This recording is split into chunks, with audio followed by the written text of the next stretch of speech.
ನಮಸ್ತೆ ಫ್ರೆಂಡ್ಸ್. ಇಲ್ಲಿ ನೋಡ್ತಾ ಇದ್ದೀರಲ್ಲ, ಇದು ಬಂದುಬಿಟ್ಟು ನಮ್ಮದು ESP-REV.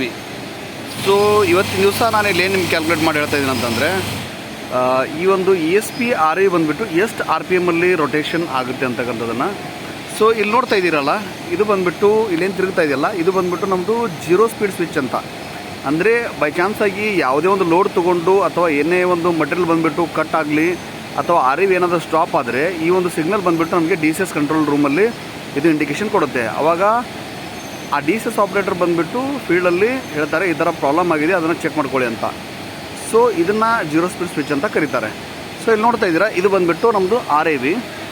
ಆಮೇಲೆ ಇದು ಕಪ್ಲಿಂಗ್ ಮುಖಾಂತರ ಗೇರ್ ಬಾಕ್ಸ್ಗೆ ಮತ್ತು ಮೋಟ್ರಿಗೆ ಕನೆಕ್ಷನ್ ಆಗಿರುತ್ತೆ.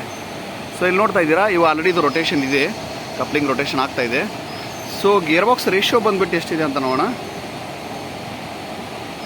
ನೋಡ್ತಾ ಇದ್ದೀರಲ್ಲ ಫ್ರೆಂಡ್ಸ್, ಇಲ್ಲಿ ಬಂದುಬಿಟ್ಟು 148.388 ಅಂತ ಇದೆ.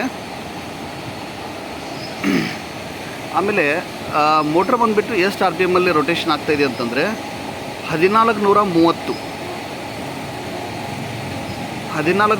RPM ಅಲ್ಲಿ ಇದು ರೊಟೇಷನ್ ಆಗ್ತಾಯಿದೆ. ಸೊ ಇದರಿಂದ ನಾವು ಯಾವ ರೀತಿ ಇದನ್ನು ಈ ಔಟ್ಪುಟ್ RPM ಯಾವ ರೀತಿ ಕ್ಯಾಲ್ಕುಲೇಷನ್ ಮಾಡಬೇಕು ಅಂತಂದರೆ, ಈ ಮೋಟ್ರ್ RPM ಇಂದ ನಾವು ಗೇರ್ ಬಾಕ್ಸ್ ರೇಷಿಯೋಯಿಂದ ಡಿವೈಡ್ ಮಾಡಬೇಕು. ಸೊ ಎಷ್ಟಾಗುತ್ತಂದರೆ, ಇವಾಗ ನಾವು 1430 RPM ಅನ್ನು 148.388 ಇಂದ ಡಿವೈಡ್ ಮಾಡಿದಾಗ ನಮಗೆ 9.63 ಒಂದು ಔಟ್ಪುಟ್ RPM ಬರುತ್ತೆ. ಅಂದರೆ ಒಂದು ಮಿನಿಟ್ಗೆ, ಅಂದರೆ 1 ಮಿನಿಟಲ್ಲಿ ನಮ್ಮ ಒಂದು RV ಬಂದುಬಿಟ್ಟು 9.6 ಅಂದರೆ 9.63 RPM ಅಲ್ಲಿ ಅದು ರೊಟೇಷನ್ ಆಗುತ್ತೆ.